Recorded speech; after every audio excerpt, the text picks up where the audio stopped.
In the Groove was created to discuss music, education, and serving the local community through the Artist Outreach Initiative. The Artist Outreach uses creative talent and an innovative method to teach core curriculum. In the Groove is proudly sponsored by Monk Wilson Mandala, Trials, Transactions, Technology.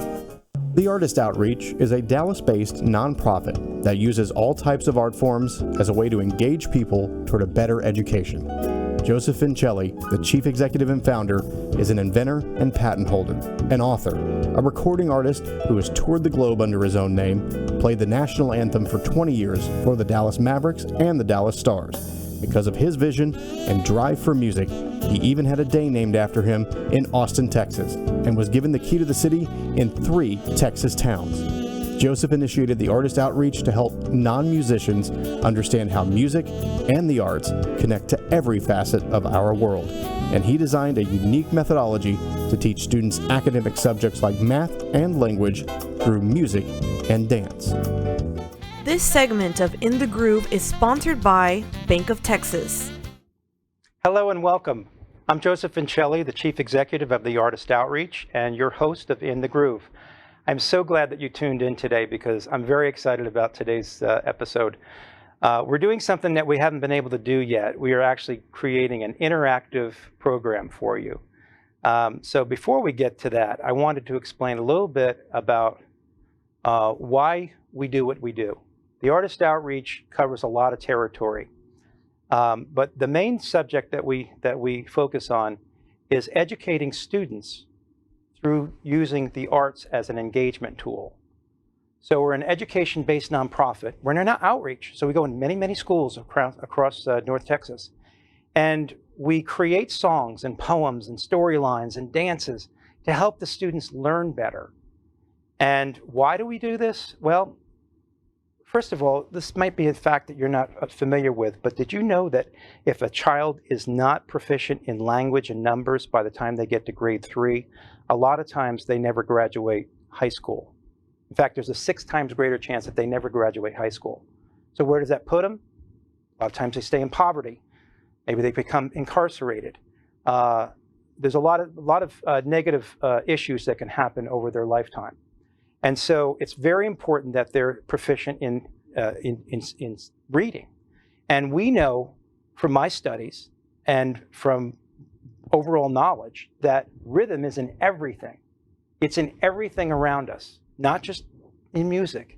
It's in the planets. It's everywhere.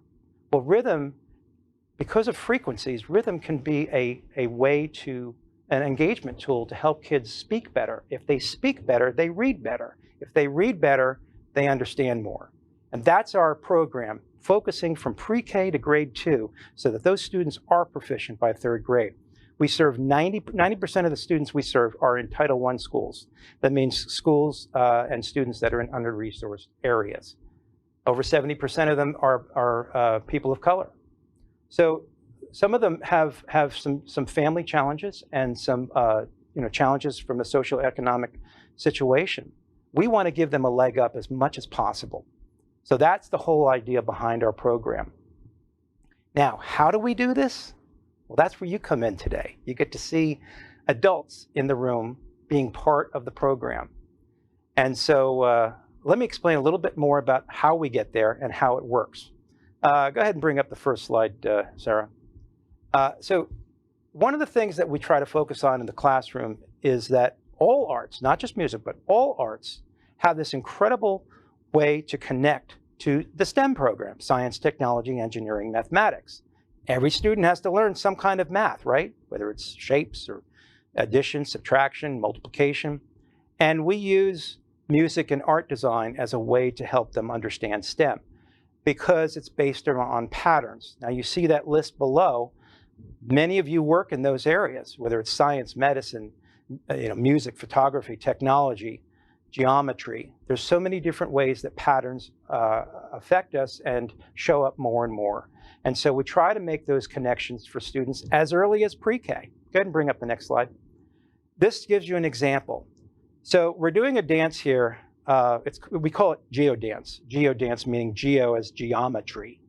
And we use the shapes that the students are learning which, by the way, they all know the triangle, but they have a hard time with parallelogram and the trapezoid. So we try to focus on those.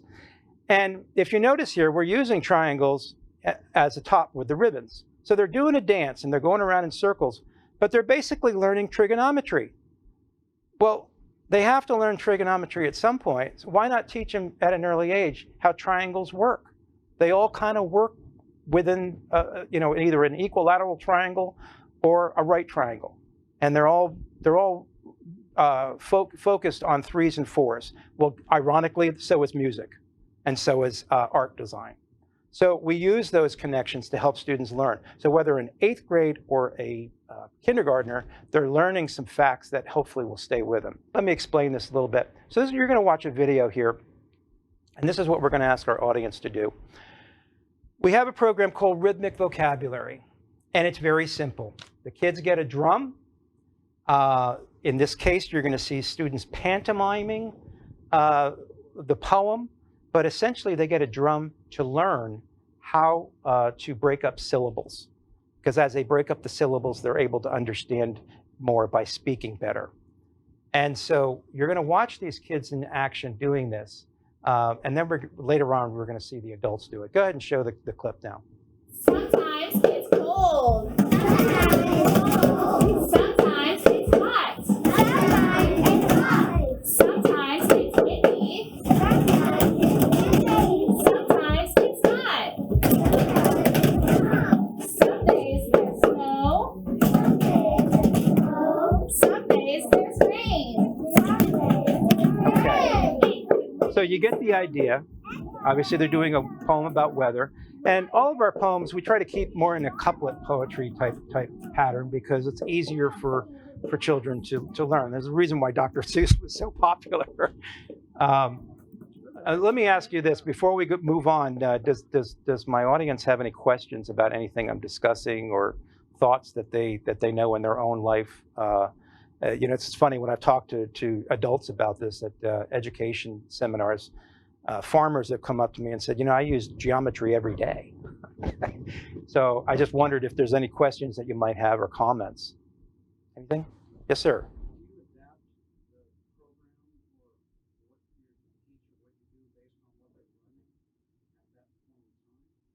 Yeah, that's a very good question. We adapt all the time. We pride ourselves on our creativity level. So we have a curriculum that we go into the school with. However, you're inside the classroom, inside the teacher's domain. They have a lot of information to get done in a 5-hour period over the course of the school year. So we essentially ask them for scope and sequences and lesson plans so we can learn exactly what they're working on this week, not next month. Because remember, the attention span and the retention is going to happen right now. So that's why we were constantly adapting. And every school is different. Every school district is different. There's a lot of variables, but we're willing to improvise and adapt, and that's what we're able to do. Yeah. Yes, Bobby? Can you explain the concept, or would you explain the concept of your, because I've seen that firsthand in the past, where you're writing songs, the kids writing songs by their birthday. Right. Would you explain that concept? Yeah, that's a good question. Okay, so any of you that have ever taken music in your childhood, you probably remember solfege. Do, re, mi, fa, sol, la, ti, do, right? We don't use solfege because solfege is really more of a classical-based concept. It's great if you're learning classical, but what year is this? Classical is important. It's a foundation, but numbers are much more usable. So instead of going do, re, mi, we're going 1, 2, 3, 4, 5, 6, 7, 8 is just a repeat of 1. It's just an octave. So we teach the students how the numbers can be associated.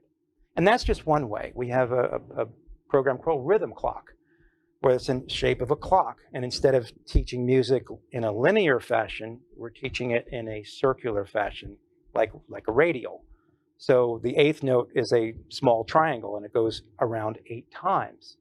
And on each pie piece, we have fractions and decimal points and percentages, so it helps the students make those associations. And so like a quarter note is the same as 90 degrees or 0.25, 25%. It's to help them understand how it equates to math. Because you could probably ask 100 people on the street, is math and music related? Are they related? No, and 90% of them will say, absolutely. How?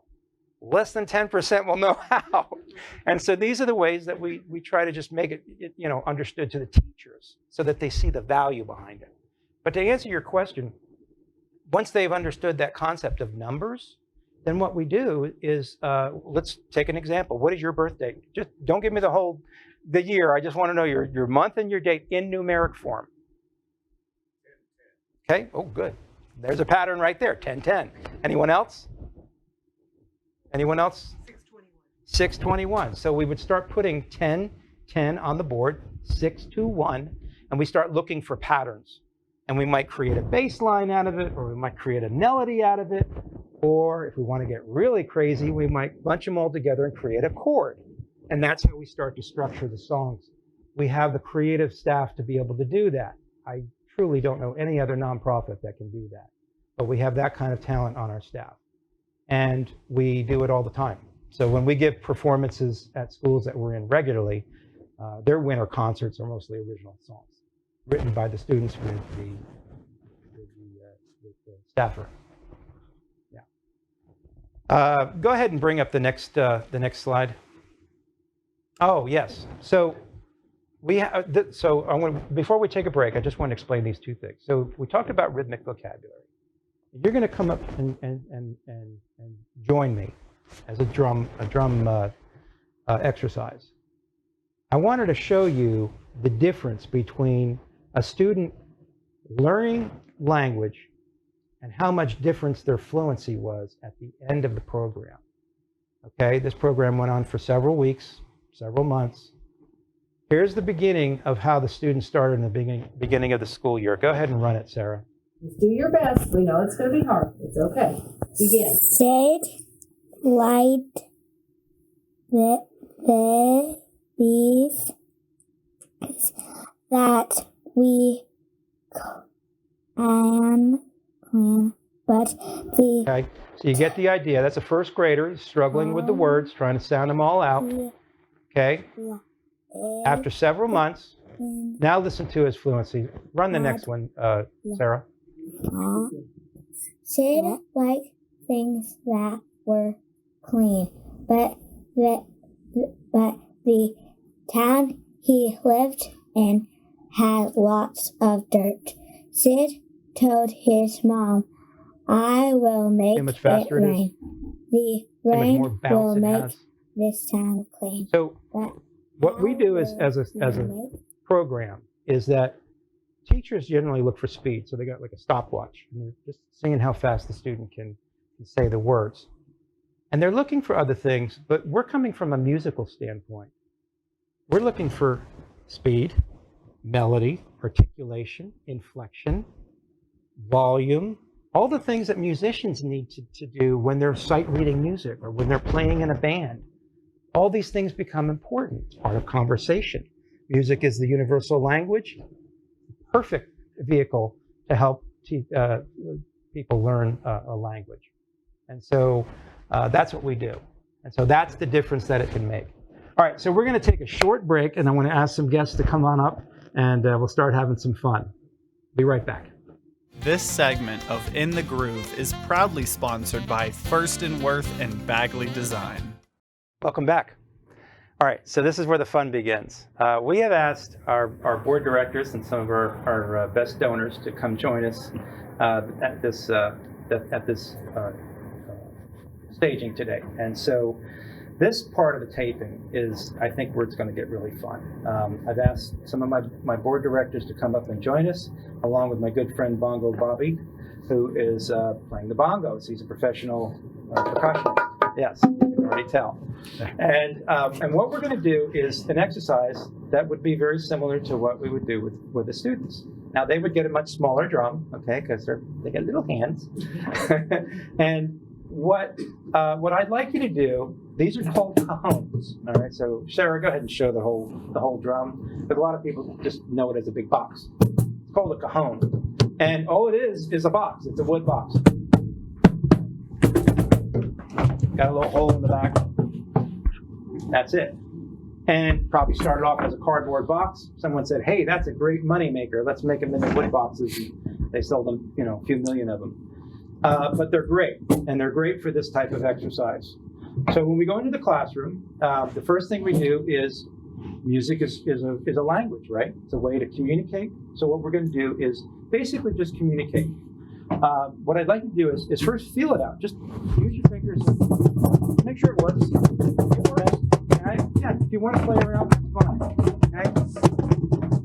With the students, we encourage just one area, but you guys, you can do whatever you want. All right. And Bobby, what I want you to do is I want you to kind of just keep a steady, some kind of eighth note rhythm. Okay, it doesn't have to be fancy. And I'll kind of start off, and I'll just play a little improvisation, and then I'll pass it to one of you, and then you pass it to somebody. Strictly for communication purposes. There's no right or wrong answer. That's the best part about music. All right, here we go.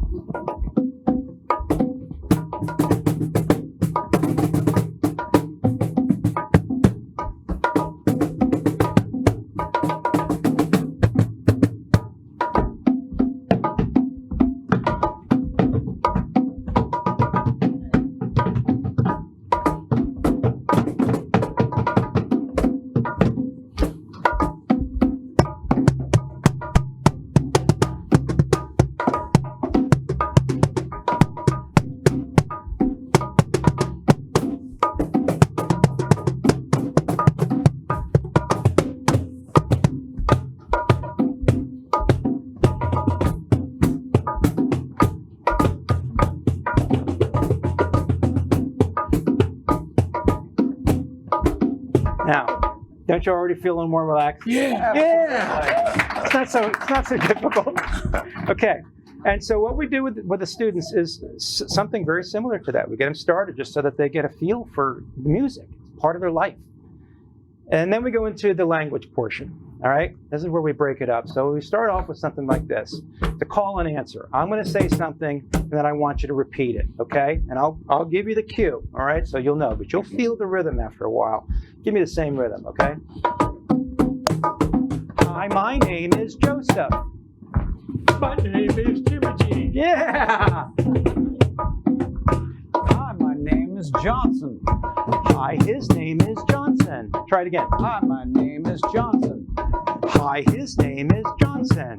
Hi, my name is Debbie. Good. Hi, her name is Debbie. Now, why is that important? You're breaking up the syllables, okay? As they get older, it takes more mental capacity to get into words like vocabulary. Vocabulary. Furstenworth. It's 3 syllables. It takes them longer to process this. So the faster we can get them to process that, the more they're going to learn. Be quicker. All right, so that's one process. We just do that way. Now, how do we do this in the classroom? We start with that. Then we say, Mrs. Jones, Mr. Johnson. We say, what are they learning this week? Well, these are their words. And so go ahead and bring up one of the poems, Sarah, that we discussed earlier. Let's see which one she brings up. The Short O poem. Okay, so the words in red are the ones that they had for the week. Obviously, their big concept was learning about the short O. Mop, pot, robot, lot, stop, hot, hop, chop, chop, chop, chop, chop, chop. Okay. So I'm going to say a phrase. It's very much like couplet poetry. You're going to repeat it, okay? And I want you to break up the syllables, like mop the floor. If I had a robot, okay? Because that's the whole idea, is using the left brain, right brain with the activity. Here we go. Okay, go ahead and bring it up again, Sarah. And how about mop the floor? Go ahead. Mop the floor. All right, I'm going to call it. You're going to repeat it. Here we go. Mop the floor. Mop the floor. Good. Stir the pot. Stir the pot. Good. I had a robot. If I had a robot. Oh, louder. Wow. If I had a robot. If I had a robot, he could help a lot. He could help you a lot. He could help you a lot. You got it. All right, so let's try it again now that you got the practice of it. Mop the floor. Mop the floor. Stir the pot. Stir the pot. If I had a robot, everybody. If I had a robot. There you go. He could help a lot. Again. He could help a lot. Good. I cannot stop. I cannot stop. Good, Jim. Even if I'm hot. Even if I'm hot. Even if I'm hot. There you go. Now you got the rhythm. I'll hop to the kitchen. We're all chop, chop, chop. We're all chop, chop, chop. Okay. So now we're going to go even faster, okay? Oh, I'm going to say it, you're going to repeat. Oh, my Lord. Now, we don't always do this with the children, but you know what? Well, that's right. We got to pick it up. Friday afternoon, right? Here we go. Mop the floor. Mop the floor. Stir the pot. Stir the pot. If I had a robot, If I had a robot, he could help a lot. he would help a lot. I cannot stop, I cannot stop. even if I'm hot. If I am hot, I'll hop to the kitchen. We're all chop, chop, chop. All right, good. Okay, so let's hear it. Yeah. Okay, and so, you know, what we would do to add to that is have some of the students obviously playing drums, and then the kids would maybe start mopping the floor. What was the second line? Sarah, bring up the poem again. Obviously, I don't memorize these. Okay, mop the floor. So they mop the floor. Another one would stir the pot to understand the concept of what a pot is. Okay, robot. They know robot. You know, understand hot and stop and chop, chop, chop, chop. So, you know, and sometimes it's interesting because there are words that, you know, cross over into many different areas of our language. And so we have to make sure that they're understanding how it's used in its context. Okay, so there's one example. Before we show you the next poem, I want to do a switcheroo. Who would like to, I know, Shane, you said you'd like to join us. Would you like to come on up? And does anyone else want to come on up? Who would like to give up their chair for Shane? I'll give it up. All right. Thanks, James. Yes, Great sir. job. All right. Anybody else want to join? They're not scary. Yeah! All right. Here we go.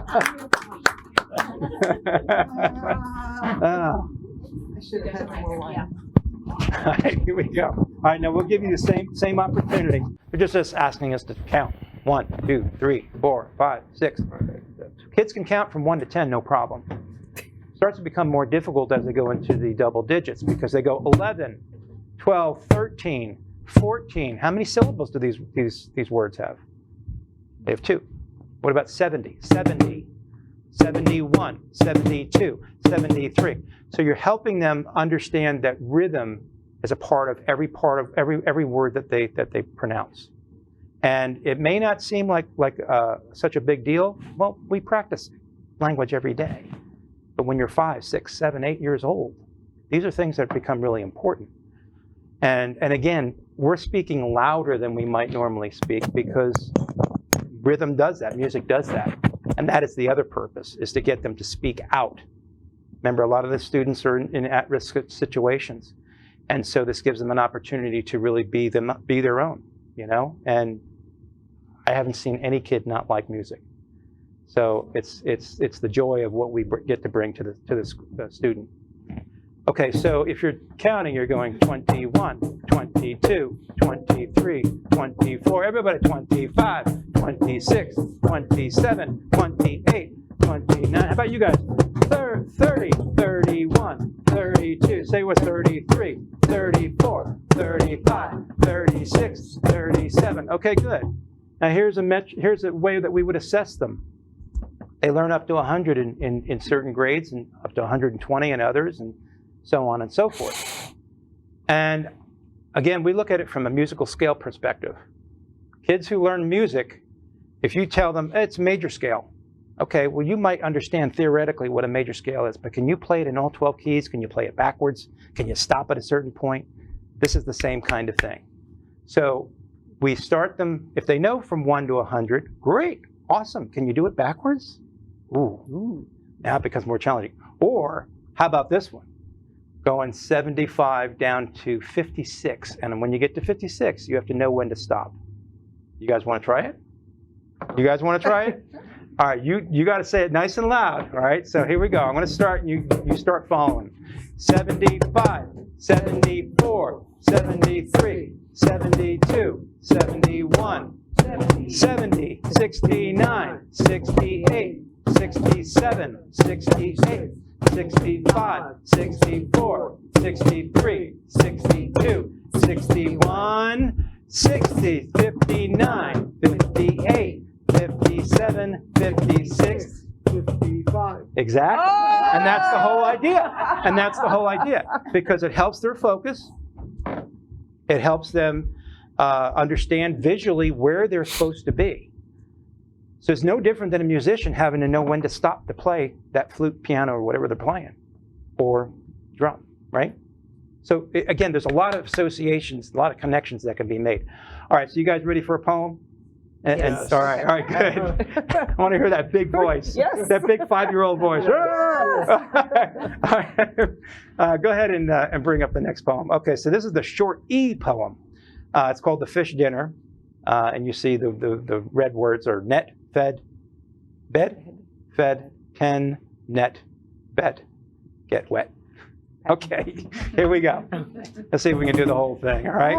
Okay.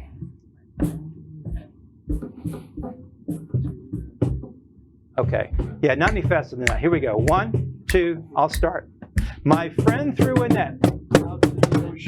Now wait for me. Okay. My friend threw a net. Wait. My friend threw a net. There you go. Out to the ocean. Wait. Out to the ocean. There you go. Now you got the rhythm. He needed the fish. He needed a fish. Good.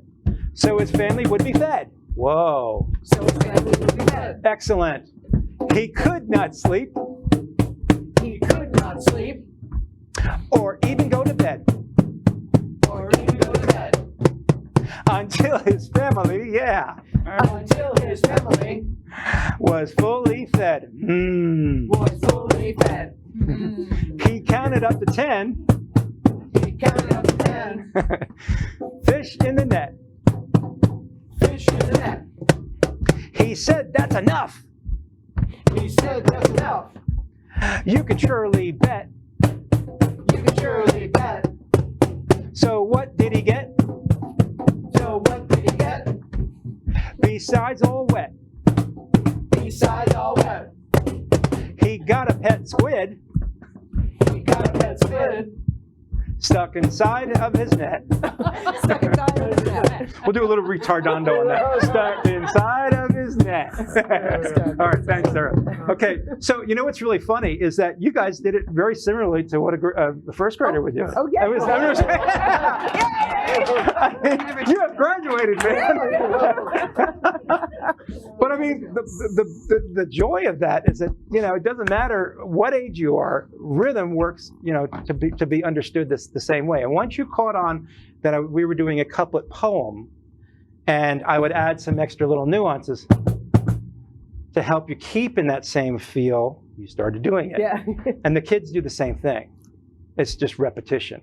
So if you know, obviously if you teach them things that are valuable, they're going to learn valuable things. So any questions about this? Any questions up here? Okay. All right. That is the end of our rhythmic vocabulary segment. Does anyone want to come up and dance? All right.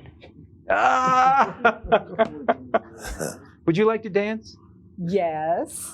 Okay, I'll tell you what. What I will do is we will show you what the students will do to dance. We're going to show you a video, okay? And the purpose of this one is, it's called States of Matter. So kids have to learn about solids, liquids, and gases. And Sarah, kind of follow me on this if you can. But essentially, the students learn that a solid is as stiff as a board, right? Butted up against other cells, other particles. And then the liquid starts to move around. This is the learning piece that we're teaching them. And then finally, gas they get to move around all over the place. So you'll see in this video, which one do you think they're going to like the most? Solids, liquids, or gases? Yeah, it has to be the gas, right? Exactly. All right, so let's go ahead and take a break and bring up this video. All right, we're recording. Here we go, guys. Get ready to say solid.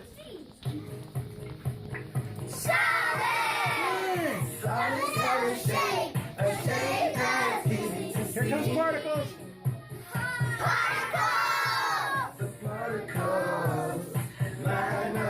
Show me liquids. 1, 2, 3, 4. Okay, now keep flowing. Flow around, liquids. Keep going. No, not gases. It's liquids. Here comes gas. 1, 2, 3.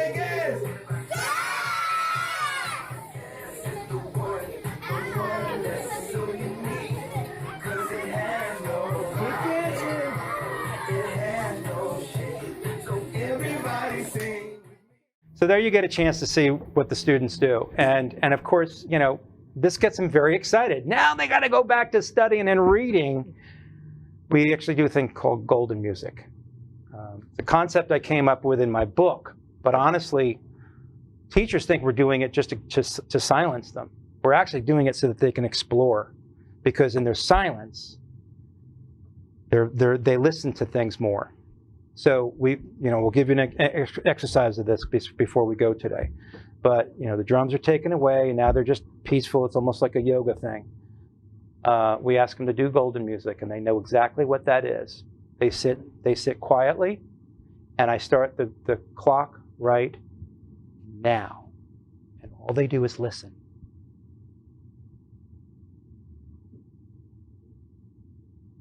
Now we're in a studio in a high-rise.